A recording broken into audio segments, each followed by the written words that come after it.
Got it. Okay, so we should probably get started at some point, yeah. So actually on topic. So we're talking about Passover, Pessach, the holiday of matzot. One of the worst. Bread of affliction. Literally, I've been afflicted with the bread. You know, some people really like matzah, and that's fine. I do trust them. I don't trust them. They're scary. Although, you've had shmora matzah before, right? Actually, I haven't been able to get some. It's so expensive. Is it? I've never bought it for myself. Because I've always been at places where people have it. My parents really like it. It's expensive. Oh, well, I mean, it is made by hand. Yes, it's expensive. So, shmora matzah, in my opinion, is far superior. Yeah, that's like the soft matzah, right? No, it's the circular kind. That I have had. It was okay. See, I think the flavor is better. I think what you're missing from, I don't mind like the texture and the dryness because you can put something on it. It's the flavor. Question, in your opinion, what's the top tier matzah topping excluding like the Hillel sandwich? Peanut butter. Really? I would say guacamole. Guacamole on matzah? You never had it before? And then again, I also do enjoy a matza pizza. Matza pizza is Ashkenazi chic. It is basic. It's a basic bitch thing to do, and we've all done it. I have an air fryer now. Your girl's gonna make so much matza pizza. Come over, we'll have like a matza pizza dinner. Like on the last night, you and I can like have. I want an air fryer now. It's such a scam. It's just a tiny oven. It's just a toaster oven, but I love it so much. I have a little fry basket. Yeah, I'm still gonna think about getting one. We're not speaking for all Jews, as always, but we are speaking for, I think, the vast majority of Jews who just do not want other people to appropriate our holidays. So, yeah, there is the whole 2 Jews, 3 opinions things, but there are a few things we can agree on. 1, please leave your Jesus at the door. Yeah, please check your Jesus privilege. We are not interested in him at this time. 2, Christians and other faiths do not need to appropriate our holidays for any reason ever. But mostly Christians. I mean, the thing is that, like, when we're talking about people who oppress Jews, it's mostly going to be Christians. Not because Christians are, like, there's no faith that has the monopoly on good people. I like to say frequently, like, your faith does not dictate who you are and if you're a good person.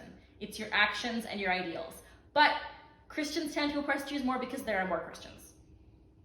Yes. And, like, also Christianity is a religion that has a long and proud history of anti-Semitism. Yeah, and what's the third thing?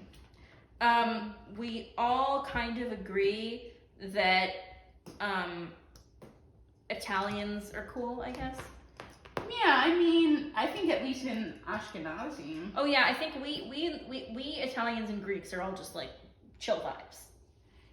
Generally, yeah, we have the overbearing mother trope and the her suit looks. And if you come over, we will feed you. Oh yeah, and if you don't eat, it's an insult. But yeah, I think that, like, generally speaking, we don't ever want to speak for Jews. Whenever we talk about something as fact, we're talking about, like, history or, like, religious... we don't speak for all Jews, but we do think this is a widely held opinion. This is a widely held opinion and from our own experiences. And there's also, like, I think a cultural perspective from most Jews that, like, people speak from, and individual Jews might disagree, but if there is, like, a consensus... Yeah, if there's a majority rules kind of thing. This is what that is. Yeah. And this is a vast majority rules. It's like how most Jews understand Shabbat, but not all Jews keep Shabbat. It's like we have a common understanding of what Shabbat is, even if we don't all keep Shabbat. Yeah, like... on Twitter, we were all talking about what are some of your Judaism takes that would get you canceled, and I'm like, you know what? A lot of people find drawing or writing relaxing, so it shouldn't be banned on Shabbat. Yeah, like, I think it shouldn't. Like, if your kid finds like doodling relaxing, or if you just want to like sketch something, like it's all about finding your calm and your peace. I think for a lot of people, like the idea of, so just for context, if you're not familiar, on our Sabbath, you're not supposed to do any work. And work can mean a number of things, but specifically a lot of people who are a certain level of observant will not write anything, will not draw anything, will not like do very specific things that we wouldn't normally think of as work. But work doesn't necessarily have to be something you do for money. Even carrying stuff can be considered work. Yeah, there's a whole thing with There's that. a lot of like laws that we've bent around. There's like different modern interpretations, but for typically, if I were to be keeping Shabbat at someone else's home, I would follow their rules because like that's the way that you show respect for someone. But whenever I have in the past, when I was like a little girl in my parents' house and we kept Shabbat, it was just like, don't have the TV on really loud and maybe read in the afternoon instead of watching TV. And like we just didn't have the luxury of keeping Shabbat in the way that like a lot of people do because we lived a modern lifestyle and had needs. Like, I went on a date with a guy, and his way of keeping Shabbat was that he would keep off the political social media. Like, he'd still go on, but he'd avoid, like... Not trending topics. Yeah, the politic takes and stuff, which I thought was a really good way of going about it. Yeah, like yesterday... Everyone has their own way of doing it. Yesterday is one of my things that I did for Shabbat was I took a nap in the morning and I read a book in the afternoon. I just did... Pippin, I'm going to trim your claws if you're not nicer to your Auntie Sam. Actually, I'm probably going to do it anyway because they need it. But, like, you know, I think there are some things that we all agree on culturally, and there's going to be people who disagree because that's just, like, we're not a monolith. There is no cultural monolith. Yeah. But, like, ultimately, I have done, this will be my second year being able to actually hold a Seder of my own, although I've hosted Seders when I was in college because I was basically the only person who was observant enough to know how to lead a Seder, so I would do it, but I didn't, like, do the cooking or anything. It was, like, catered. This is my second year being able to hold a Seder. Every year that I have a Seder, I always have non-Jews in attendance because a lot of my friends are not Jewish, and so they come because I want to celebrate my holiday, and I want to have a full table like I did when I was a kid, and my family doesn't live close by for the most part, so, like, you're coming, and a bunch of my friends who aren't Jewish, and some of my colleagues who I've invited, inherently celebrating a holiday with someone when you're not Jewish is not the problem. We're not telling you to do that. The issue is when places like churches have a Seder and then they make it all about Jesus. And when people who are practicing Christians want to use Jewish rituals to make it about Christianity. Supersessionism is something we've talked about, and, like, it is really inappropriate. I mean, even I find people who are Christian using, like, Jewish texts.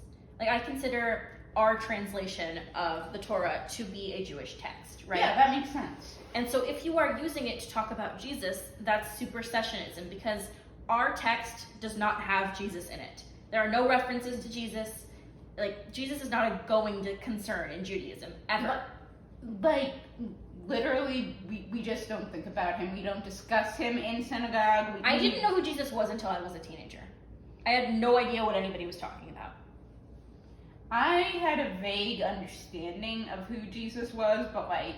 The Holy Trinity is still a mystery to me. I'm like, this is No, probably... I've had a friend explain it to me, because was into religion. Like, I tried Don't drink Sam's water. One of my best friends is Catholic. I can respect and love her, but I just do not understand.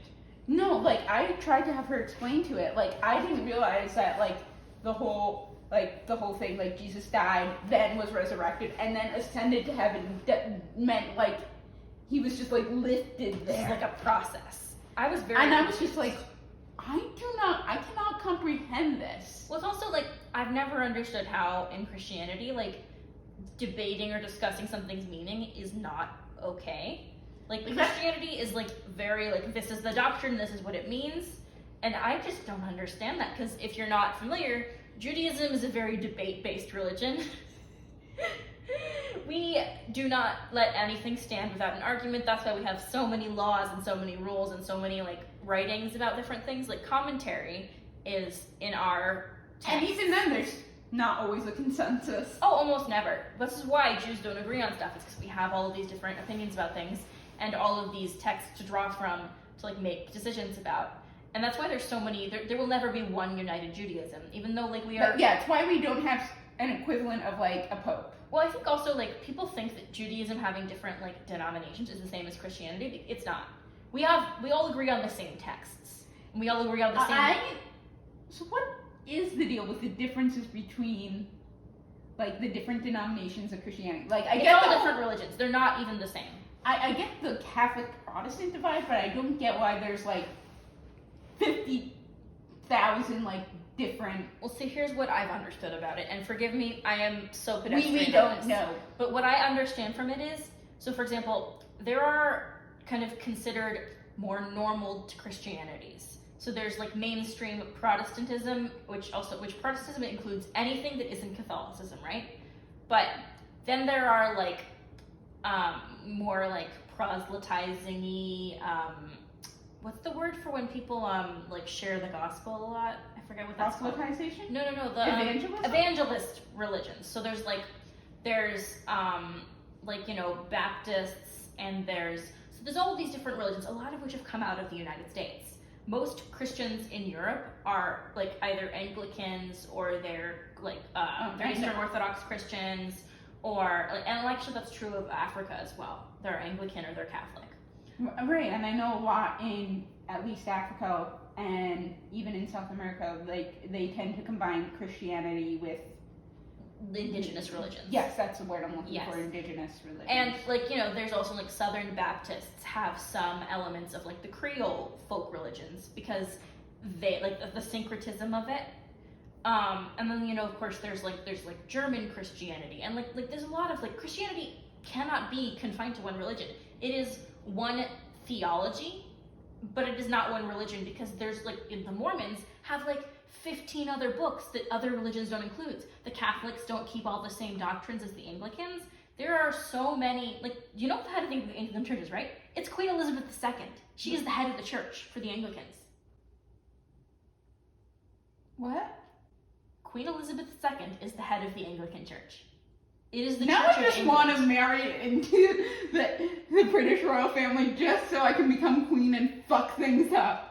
Hi, I am the Jewish head of the... Well, actually, it's the reigning monarch. So unless you became one of the royal family through blood somehow, you could not be the head of the English church. Okay, but like, my child.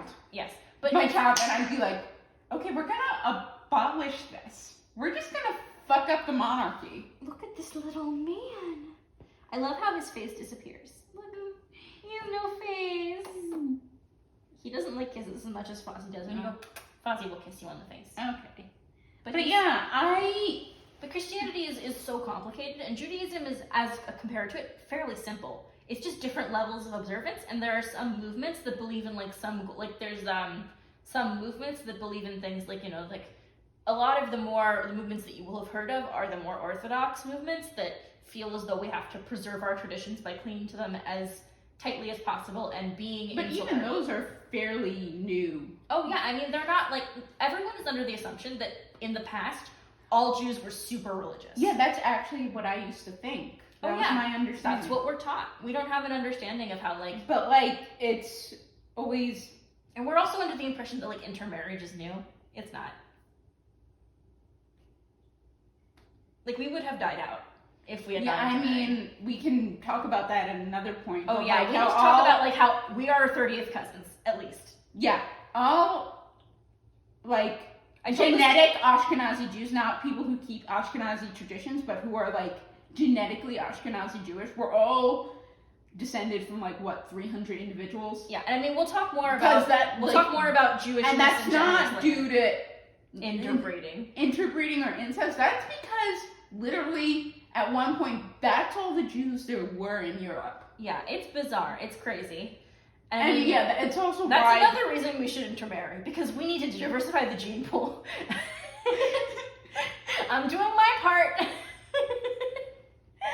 I'm dating a Jewish guy. Yeah, well, we can't all be perfect. But he seems nice.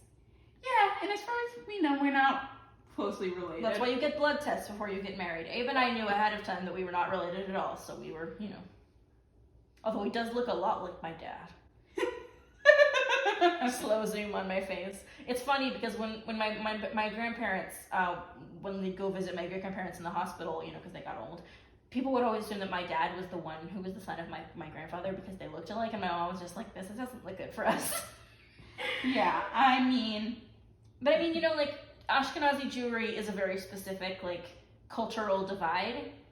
Because, you know, when we grew up in our communities, like, you grew up near New York, so, like, that's the community that you had. I grew up here on the East Coast in DC, like, that's the community that we had. Like, I don't think I met someone who was a Sephardic Jew until I was in my early teens. Yeah, all I vaguely knew about Sephardic Judaism was that they pronounce Hebrew differently. I know that they have different... Actually, No, I had a friend in 3rd grade who was half Sephardic, and so like they kept different minhag traditions about like kashrut and about like which tunes to use and things like that for prayers. And she was like, she was very proud of it, and I was just like, yeah, that's cool. I just remember that I think my dad, even though he grew up in Brooklyn, he kind of went to a Sephardi synagogue. Because all I remember, they're very beautiful. Trying to learn Hebrew growing up was that my dad pronounced everything one way, my mom pronounced it differently. The sun, the ta. And I'm just like, okay, I don't even know anymore. One time I went to a Portuguese synagogue, and it was very confusing. It was just my mind was just I went to a Sephardic synagogue when I was working for the Jewish newspaper, and I really enjoyed it. Yeah, I mean, it's always really interesting to like... The food was really good. The food is always great, but... Yeah, Ashkenazi food has a tendency to be viewed as... bland. It's like, okay, more salt then. Salt it more. Yeah, it's like salt and bland and cake too. For those of you who are not us, we recorded a whole bunch of random stuff that just did not get on film, so we're trying again. We're going to see how it goes. And we've learned. And we've learned. Also, we need to have a script. I am fully on board with that. But I gotta go into my cupboard. I have a bunch of Passover stuff left over from last year. I need to check to make sure it's still good. Yeah. The stuff does keep. My parents would always like throw everything out, like at the end of Passover. They keep using stuff from Passover, but like if you have like a matzah meal that's open, you can't use it again. And I did have one experience where I opened a matzah meal that had been partially opened and bugs fell out, and it was horrifying. Yeah, I need to go through. I need to do my shopping, but I also need to do my shopping for the week before Passover first. Yeah, I did my week before Passover shopping today, and I was just like, this is too much stuff. I'm not going to eat all of it. But actually, it was Costco, so most of it was just cleaning supplies, which is very Pessach. You need your cleaning supplies. But I'm gonna I have to shop because we're doing one Seder here the first night together, and I need to get I'm first have to get my full head count, but I'm gonna probably do shopping on Thursday morning, and for that and for most of Passover because I have a bunch of stuff that I'm gonna get. Yeah. And the good thing about hosting a Seder is that you get all the tasty Seder leftovers. Yeah, I'm probably gonna have to do my Passover shopping for matzo ball soup and stuff on Tuesday because I'm in the office on Wednesday and Thursday, and I know I'm not gonna want to do it then. And since I have to go to the kosher market because they have a better selection of kosher for Passover stuff, I can't go on Friday, so Tuesday. Literally closed. Yeah, I'm definitely gonna have to go at least on Thursday because I won't be open Friday, and Friday is the next day that I have off. So I probably should have done some of it today, but then I would have had to keep it in the basement and just look at it like it's coming for me. Yeah, Passover prepping is exhausting. It's a high effort holiday. As you said previously, it's like the Thanksgiving of Judaism. Because it's you're preparing this huge meal for probably a lot of people. And then you also have to keep yourself fed from this very specific group of foods for an entire week. Yeah. It's less than ideal in some ways. And honestly, at times I have not been as strict as other times. Yeah, I was not strict in college, and honestly, it's hard. It's hard. Okay. Well, also there's also a point of privilege to it. My parents had 2 sets of dishes my whole life. One for Passover and one for regular life. And some people who keep kosher, they have one set of milk dishes and one set of meat dishes. And then they have one set of Passover milk and one set of Passover meat dishes. Or you can also just use disposable dishes. Use disposable plates, which is what some people do. I personally... And also some families, they cover their countertops and stuff in tinfoil. I just clean everything.